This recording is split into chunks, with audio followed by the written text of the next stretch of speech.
Welcome back to Man in Motion. I'm Evan. And I'm Dom. And today we have this B5 RS4 Avant Nogaro Blue. We're going to Cars and Coffee. Let's go. So you're probably wondering, what is this car? How is it even here? Like, what's the deal with it? Dom, do you know? So we actually already filmed it when we were leaving Hayfields. Oh, we did. So stay tuned for that. Let's go to that now.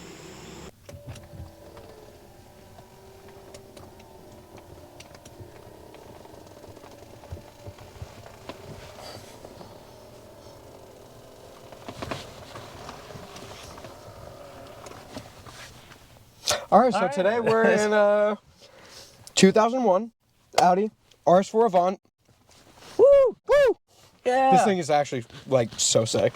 I'm so excited. Let's go. We're getting we have the Lamborghini Gallardo key. Yeah, check this out. Stick it in the right side, twist it, pull it. Not the left, because this is not a Porsche. Hey, we're getting 18.8 miles per gallon. That's not too bad. That's actually not terrible. All right, we're heading out of Zoom box right now. Let's get going. Just a real quick background on this car. It is actually a Japanese spec'd car. This is imported from Japan to California, then bought in California, fully federalized. It's one of the only federalized RS4s in the country. It's one of the only federalized Nogaro Blue RS4 Avants, which, to be honest, is the best color. Yeah, this is the Audi color. Yeah, this is the Audi color. Yeah, so this is part of the B5 Audi generation, so that includes the A4, A4 Avant, S4, and S4 Avant, of course. And then this was the car we never got. This is not a US car. It was never sold here, never ever sold here. And it's the rare it's crazy unicorn. I've never even seen one until this morning. I've only seen one in videos, and it's weird to think that this is like rarefied air, but it's an Audi. And also, everyone who sees this thinks it's an S4 Avant, and then it's rebadged. Yeah, they think it's a rebadged one, and we're like, no, the registration says RS4 Avant. Also, so on the dash we actually have our US VIN, and everywhere else you can see little like Japanese stickers and stuff like that from when it was actually in Japan. This thing is so incredibly sick. I love it. Like, how many cars do you have the Audi concert system? What even is that? Why would they call it that? What a bizarre thing to call their stereo. That's an awesome stereo. The stereo is pretty cool. All the buttons in here, actually, this one's in incredibly nice shape. Obviously, it's a rare and special car. It's really something that people are starting to get wise to and really take care of. Yeah. And so this one's been super well maintained. And we have the buttons themselves are like... There's no fade. There's no fade in them. These were super famous to fade. They're like, I remember like back in the day, you'd see these buttons on here with the console faded all crazy every single time. And also, no ashes in the ashtray. The carbon fiber ashtray. The carbon fiber ashtray. There's actually a lot of carbon on this car. Yeah. So, this engine is very, very special, actually. It's a Cosworth, not only tuned, but built twin biturbo. Because there's a difference. Biturbo V6 through a 6-speed manual, which is just... With a ridiculous 380 horsepower in 2001. I know. That was insane for a station wagon. Like, the only thing that probably preceded this that would have come close in terms of like this amount of insanity is the RS2 Avants, which was the first RS RS car. It's funny. Some of the greatest Audis are built by other people. Yeah, the RS2 was by Porsche. This is built by Cosworth. Yeah. But yeah, I mean, this thing is actually incredible for the early 2000s. It is so comfy. These are cushy leather seats. I actually have a ton of leg room. The back it's an A4. It's got leg room, ton of headroom, and I feel like I'm sitting a little high, but I don't mind it because it's a wagon. Yeah, you kind of understand. You understand where this car sits. It's a high car. You actually have a ton of practicality, of course, like you mentioned, but gives you this ride where you can almost get lulled into a sense of, oh yeah, I can daily drive this. Oh, but you're yeah. driving a one of about 10 in the country. Yeah, maybe. Super rare. Just a Audi. handful of them. But one of the things the only thing for me that hampers daily drivability is the clutch, because it's extremely heavy. Probably not as heavy as like an old school muscle car. Obviously, old school muscle car people, you have that absolutely locked down. That has got those heaviest clutches. You win. Trust me, you win. This is probably the heaviest modern clutch I've felt. Yeah. It's a little bit. It's weird. 'Cause it's paired with one of the lightest shifters I've ever felt. It's super. It's a very interesting loose. dynamic because you think when you feel the clutch you're gonna have to slam the shifter, but then you're like, you just kind of like Use your fingers. Yeah.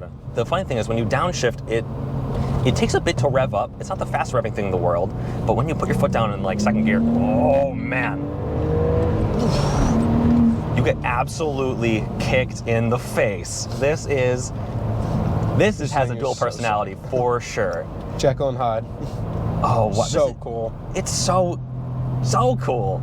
And the way those turbos build, it doesn't feel like it has a ton of turbo lag, because when you're in like the right it's gear, very smooth. It's not like the whole Honda VTEC where you're like 3,000, 4,000 RPM, 5,000, 6,000 RPM. it does have, it is way more linear than that.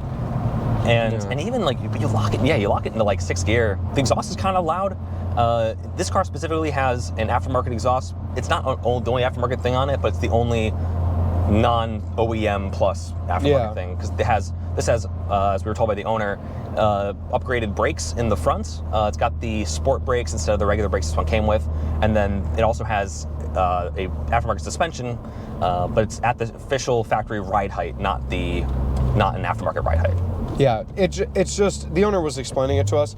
It was so hard to get his hands on the actual suspension from an actual RS4 Avant and not have it be like upwards of $10,000. Yeah. At that point. You have to like, this car, because they didn't build a ton of these overall. Yeah, it was only 2 model years. It was released in 2000, and you either could get an 01 or an 02 RS4 Avant, only in specific countries. Yeah. And the fact that we have one here in the US and we are driving it It's crazy. is awesome. This is easily the rarest car I've ever been in. Oh, Easily, not by a long shot, by a the long rarest shot. car. Which is, we have to stress, that's so weird. This is an Audi. Yeah, it's an It's Audi. the rarest car. I mean, it's not we a Ferrari. We just drove an F12 TDF. last exactly. week. We drove an F12 TDF, which is like if you one watch that of video- like 400 something. $499. $499. Yeah. And this is rarer in the US. Dude, Oh my God, that's whoa. a Noble M600. Oh my God. Oh, That's so what a sick. spot. Because it's an Audi and because it's just a wagon. Yeah. No one even takes a second look at this car. No, I've never. The No blue one. is No one looks. the blue is the only like drawing in. If this thing Yeah. was black on black, everyone would be like, Or the silver that always came. "Oh, with. that's such a nice silver." Yeah, they did a good silver. But Nardo like, Gray, RS4 Avant. Yeah, That would actually be so cool. that'd be really cool. But they didn't. But no one looks at this thing and is like, "Wow, I can't believe it's because it's not that kind of showy car. It's a 100%. This is the purest. If you know car. Yeah, definitely. If you know, like, it's got the Cosworth engine. It's an Audi RS car. They never sold in the US. Like, to see one of these in the US, like, for all our international viewers, if you're out there, thank you. But you're probably being like, oh, whatever. But this is super, super rare. It's the equivalent of getting like a Ford Mustang in like some countries. You know what I mean? The tailgate's really cool in this car. We'll show you a clip of it right now. There is actually 2 tailgate poppers. Why would they? Thanks, Audi. I guess if you miss one, you hit the other one. Things. That's 2 things to break. Which actually, speaking of breaking things, the 2000, that kind of this generation, the B5 RS4 is actually an incredibly popular car to have modded. People love to mod them. People love to buy them now and like have fun with them. But they're incredibly unreliable. They're notorious for bad reliability. And I couldn't imagine actually owning this car. This probably is even more insane because it's Cosworth, So it's actually funny. This thing is actually so much more reliable than the S4, which is why people bought it. Is that true? Yeah. How do you know? It's a ton more reliable. So we drove a B5 RS4, and I loved it. It had a big rowdy V8 that was eventually put into the R8. It was muscle car. It handled well. It was just very punch you in the face. Yep. But this, I almost like it more because it's more Audi, if that makes sense. It's more Euro. It does feel, yes, I completely agree with that. It has a really cool Euro feel where it feels a little bit slimmer and tightened down. And instead of being a muscle car, it feels nimbler and lighter, which probably is a symptom of the fact that it is actually, it's older, has lighter, and it's not as many, it's not like the doors are super thin. And but it has this really cool feel. I think the only thing that carried over really for me, and I think this is the mark for any good Audi, is its handling. This is probably one of the ultimate one-car garage solutions. Yes. If you think about it. Like, imagine, you're living in the Swiss Alps. You have a one-car garage, that's all you can afford in Switzerland. And you sort of, park your RS4 in your garage, and then you can simultaneously have fun with your buds on a back road through the, the curvy roads on the mountains, and then also take your entire family to go skiing, because this will handle the winter just fine. I'm gonna one-up you there. Ooh. You're living in LA. You're always stuck in traffic. Oh no. So you want something comfortable. Oh, using this clutch in traffic though? I would not want to do that. That sounds horrible. That would be so bad. Alright, so coming to a corner here. I'm gonna turn signal on third gear. You gotta deep stab at the throttle to get the revs up. Okay. And brakes. Oh, brakes feel so good. Turn it. Oh my god. Wow. Nice. The handling of this car is so good. Dude, you wouldn't expect it. Wow, this thing's out of a hole so good. This all-wheel drive system is amazing. It just keeps you planted. So much confidence, and the way this thing takes a corner, it's the most shocking thing about the car. Obviously, the power is very nice, and the very unwagon-like. Great. Man, the handling, same thing with the B7 RS4. Exact same thing. The engine's great. I'm shocked by the handling. Just spot on.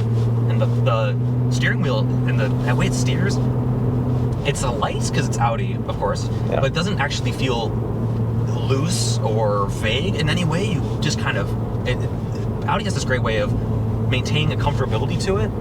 Is that a word? Comfortability? Comfortableness. While also giving you exactly what you want. You turn it in and boom, it goes. Yeah. Oh, this thing is so nice. You know what though? This might be the car that has the biggest disparity of fun to watch and fun to drive. Yeah. Because it's incredibly fun to drive, and I imagine, are you having fun watching this? Oh yeah. Well, you're in the car. I'm asking them. No, I'm watching it. And there's a reason they're valuable. It's also not only the rarity, but man, they're good. Man, it's just great. It's just so good. All right. Brakes, corner, apex. Just no double apex. You know exactly where the front end of this car is. Oh my god. This thing is so awesome. All right, we're getting the hayfields in a minute. We're gonna do some stuff there. We're gonna see some cars. Then we're gonna drive it back to the owner. Yeah, I think Dom's gonna drive too. I am. Oh. Oh. Wait. Where am I? Why is my sweatshirt off? Where's my sweatshirt off? Wait, why do you have the key now? Gotta. So how? These bits, are these good? Probably not, but it's okay. We have not gotten feedback on them. You have to tell us. Yeah. Okay. So it's a very smooth startup. Very smooth startup. Watch me stall. Watch me stall. Oh, please don't stall. We're heading out of hayfields right now. Saw some awesome stuff. Here we go. Smooth shift. There you go. Whee! Whoa! Oh man. Dude, this thing's so easy to drive. Is this thing fun? This thing's awesome. So, I actually, like I've said before, light steering, but very communicative. It's balanced. It's how a relationship should be. You gotta double blip it. You gotta flip the throttle pretty hard, yeah. Yeah. But the shifter, was I right? The shifter's really... The shifter's very loose. But the clutch is really hard. Yeah. This engine is hilarious. Your first impressions of this, when you compare it to like a modern Audi, like the one we drove recently, the one you drove it. Oh yeah, the A4. The A4 with the stick. Yeah. What does this compare? How does it compare to it? I like it so much better. Really? So the one thing that I like about that A4, but I didn't love about it, is that it was very commuter. It was very light and easy, and just in general a good drive. But the thing about this is it's more engaging. It's got more of a raw sports car feel. Exactly. Well, again, not raw sports car feel. There's more of that feeling. It's not pure sports car, but it definitely has that like essence of it. It feels a lot smaller than I thought it would.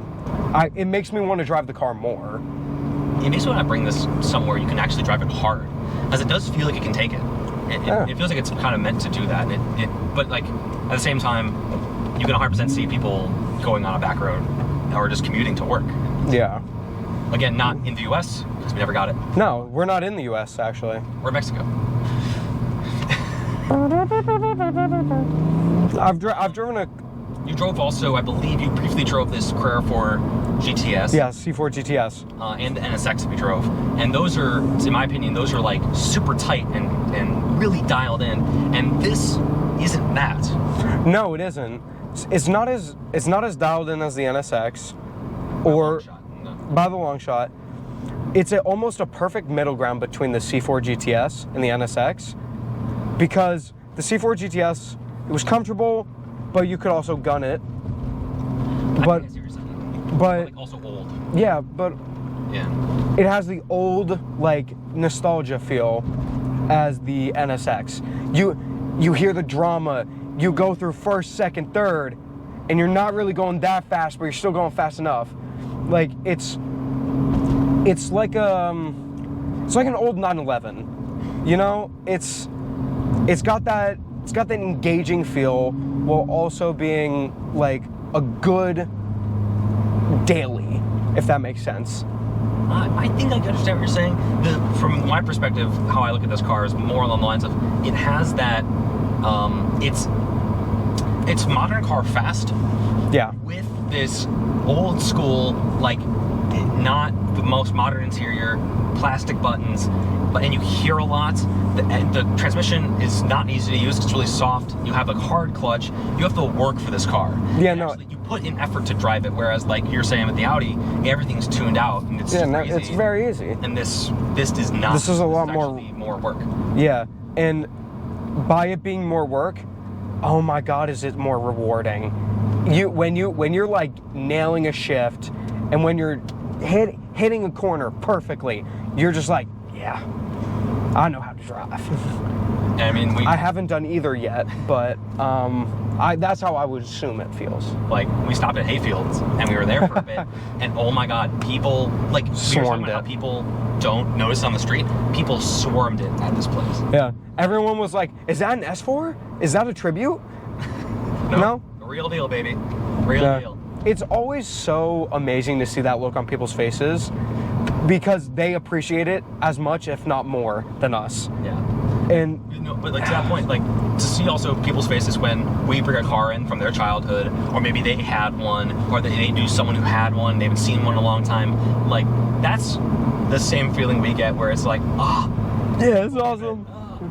I mean, I wasn't even alive when this thing came out. What?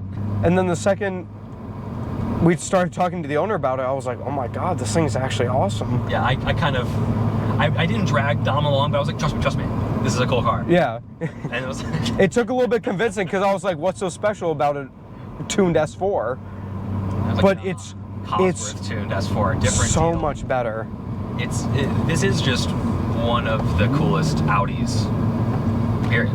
I mean, what is there? There's this Sport Quattro, which is obviously this like super crazy. Yep. RS2, RS4. Those are the RS3. The modern ones, though. Oh, we're not talking modern? Well, so like, but modern, I would love an RS3. I would love to drive one. And you know what? if you have one, you want to let us drive it, Yes, please. contact us. We would love to, but no pressure.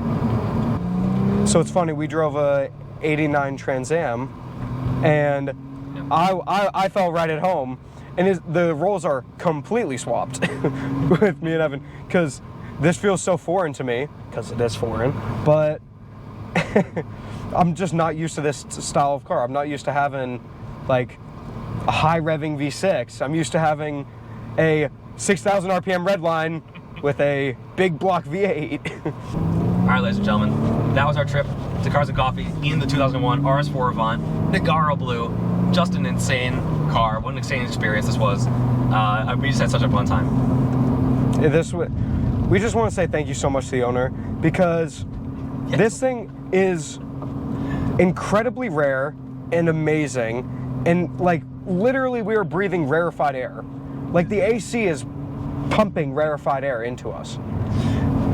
This thing is just, I never thought, I'm a 16-year-old kid and I'm driving a RS4 Avant, like one of 7 in the country. I just want to say thank you so much, guys, for supporting us, for allowing us to have the support to actually do this. Because I mean, every person I talk to says like, it would be a dream if they'd do this, and I truly am living a dream. Both of us are. I mean, this is so cool. How many young kids get to say, yeah, I've been to racing school, I've driven cars that people only dream of. Like, we just want to say thank you. Yeah, we thank you for subscribing, for following us, and for watching the videos. Honestly, like, the videos getting a lot of support and a lot of views. We're really encouraged by that. We just love doing this. So, and to be honest, we would just probably do this without the vid cameras also. But, because we just love driving. I mean, we did do this for a while without the cameras. We did, but we to show it to you guys, to kind of share this with people is what we want to do. So anyway, thank you so much for watching. Be sure to subscribe if you haven't already. And I guess we'll see you next week, right? This is the outro? I guess. This is the outro. All right. All right. Outro. All right. Ladies and gentlemen, we'll see you next week. Bye, guys. Bye. I'm a winner. Oh no. Just it's in the mirror to yourself. When you wake up, You're just crying. You're a winner. You're a winner, okay?